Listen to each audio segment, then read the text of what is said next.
I had 14 days and drove around 1400 kilometers with the XPeng G6 all-wheel drive, and I thought, let's compare it to the Model Y. Is this car better or worse? Are there aspects where it's better or worse? I drove a few Model Ys and I drove this now for 2 weeks, but again, this is very, very personal. So some people like other stuff, some people like this stuff. And I'm not the biggest fan of Tesla Model 3 and Model Y. That doesn't mean I cannot be objective. I know there are amazing things that those two cars have, but I can also be very fair to this car. If your company has electric cars as company cars, of course you want your employee to charge at home. It's cheaper for you and it's easier for the employee. Tronity has a software solution for you to know how much you have to pay your employee for charging at home. With the Fleet Manager you manage your employees and your cars. Tronity connects to the cars and knows exactly when the car is charging at home and how much. And then you get an easy monthly bill for your employee. If you want to know more, there's a link in the description below. Of course, all of this is very personal, and when it comes to looks, I think the old Model Y and the facelift both look better than this. But again, this is a taste thing. Everyone is different. But the first thing I already notice is the door handles. So these go out electrically and you can unlock here with this. And they go in when you lock, and they go in after a few minutes. I like this 10 times better than in Model 3, Model Y. This is good, not the stupid thumb thing. And when you have tiny hands like my wife, it's really a problem. I like this better. When it comes to space, the trunk space overall is okay, and it's on par with the Model Y, but the second floor in the Model Y is 10 times bigger, and you have a frunk. This car doesn't have a frunk. This on the rear seats, I would say it's the same, maybe a bit more in this car, but you don't get an extra screen. You cannot adjust anything here in the back. It's just 2 USB-Cs and air vents, and that's it. What you get in the XPeng, which is really nice, you get a cockpit, and it's really nice. The same with, you get a real stock for the wiping and for the high beams. I love that. This is way better than the Model Y. Then we have 2 wireless charging for the phone, but you can turn them off individually. I like that.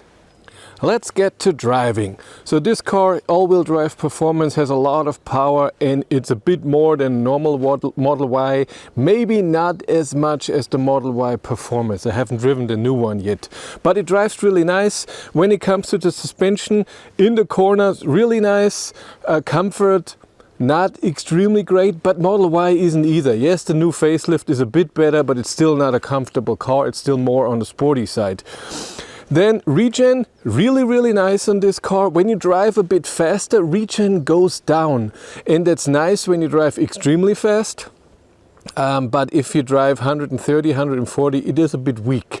That's a bit sad, but otherwise it's really great. Acceleration feels good.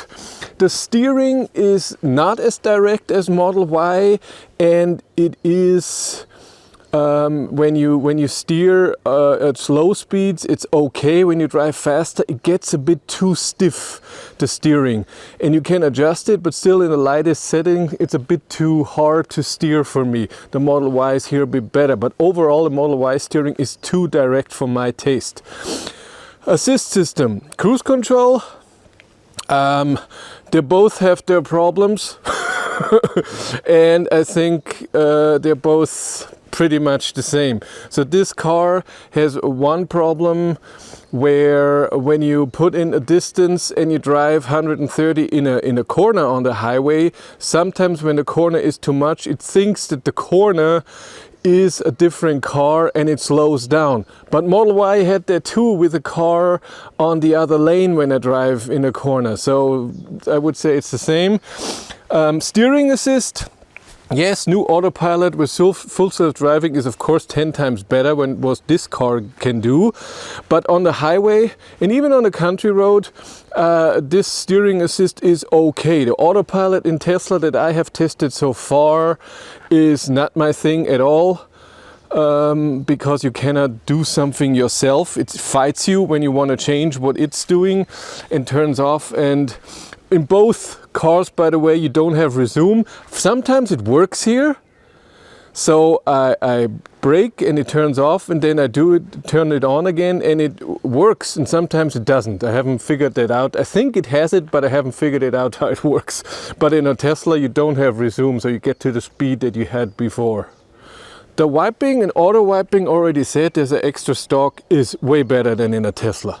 And if you want to know what's happening behind the scenes, I started vlogging on my third channel, Behind the Battery. So everything that happens around the car, or if I get new info about something, really awesome. Subscribe and watch.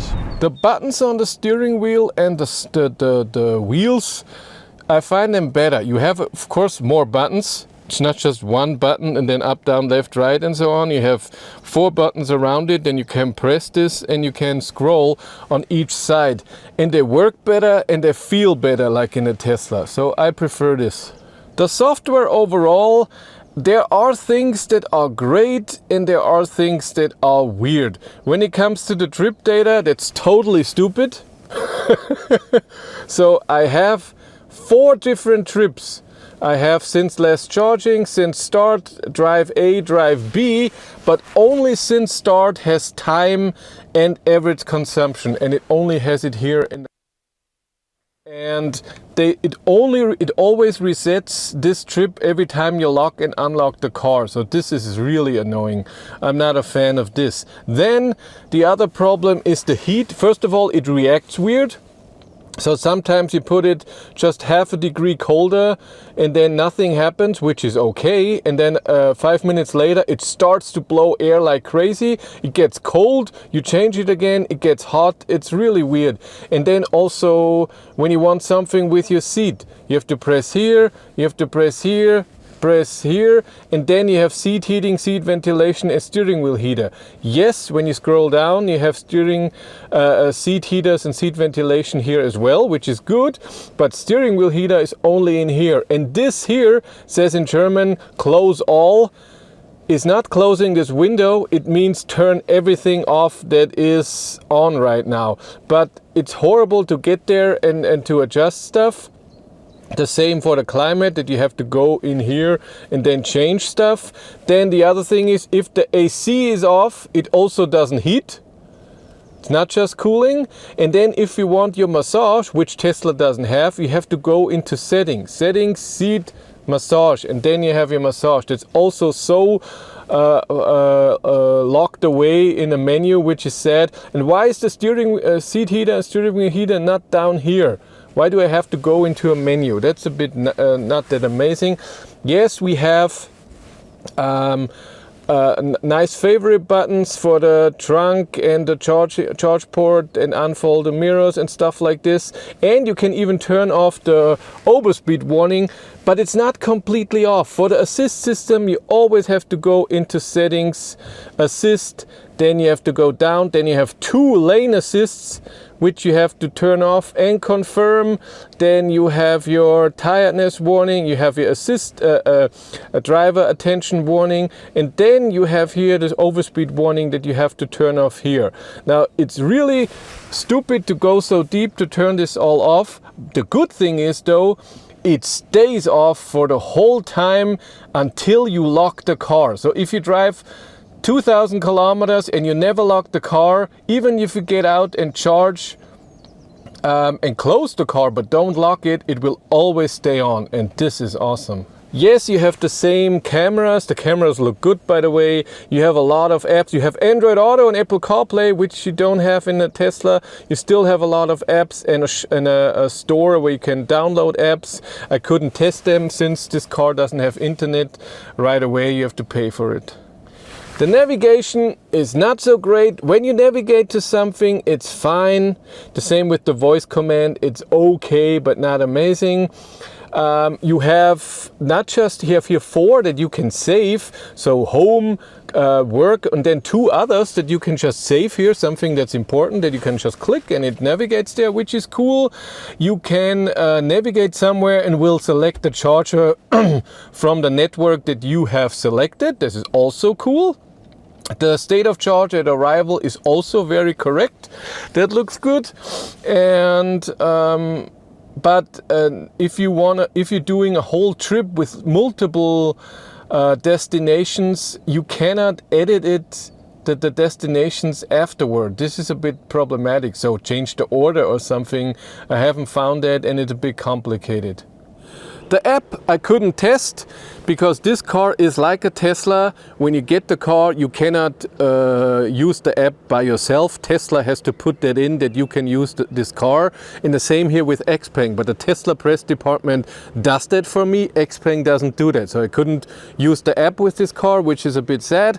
But I'm pretty sure it's not as good as the Tesla app, because the Tesla app is amazing. It's fast, it's perfect, it's unlocking the car very nicely. You can do so much with it. You can see where the car is in real time. You can see what speed it's doing.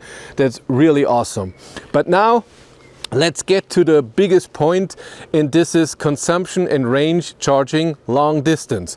This car has a way higher consumption than the Tesla Model Y.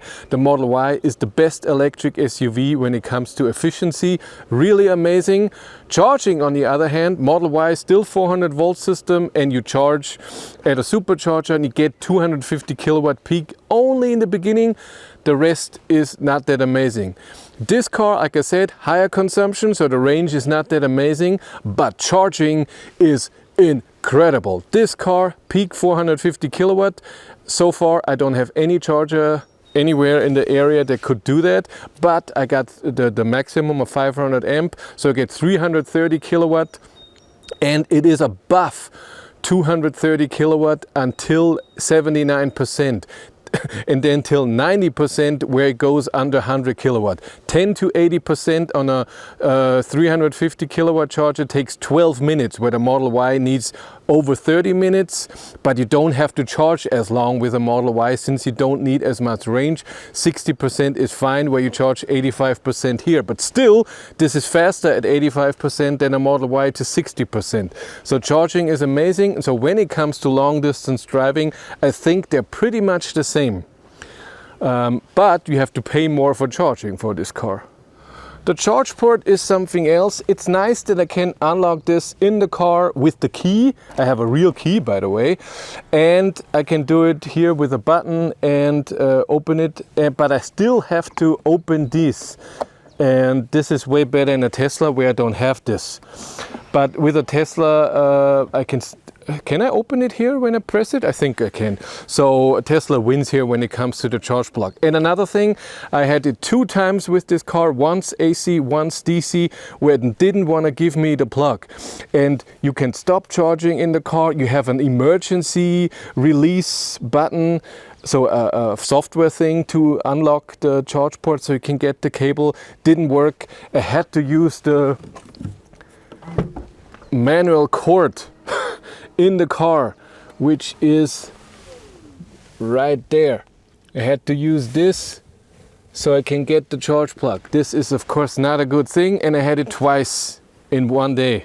So it's very hard to make here a decision and say one car is better than the other. Again, it's also extremely personal, but overall, when I see everything, I'm leaning a tiny bit towards the XPeng, just a tiny bit. There are of course aspects where the Tesla Model Y is way better efficiency, like I said, the app, but there are other things where I prefer this, that the wiper is easier and it works better. Adjustment of the speed I prefer in here. I can turn on the steering assist with a button. I can turn it off, but then everything turns off like in the Tesla. But in the Tesla I have to go in and switch around if I want to use steering assist or not, and then only if I stop.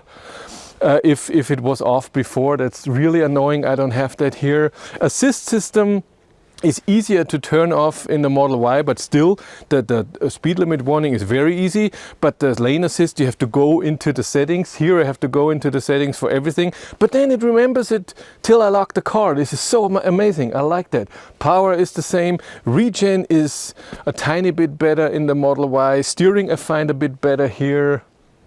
I don't need a frunk, so for me a frunk is not something I'm excited about, and the trunk is enough for me. So I prefer this car a tiny bit Just a tiny bit, but it has its quirks like Chinese cars do. It has some software issues and some software things that I'm like, what is this? I don't get it. But hello. If you want to follow me on Instagram, BatteryLife1, but that's it for me. Thank you much for watching. Have a great day and take care. Bye.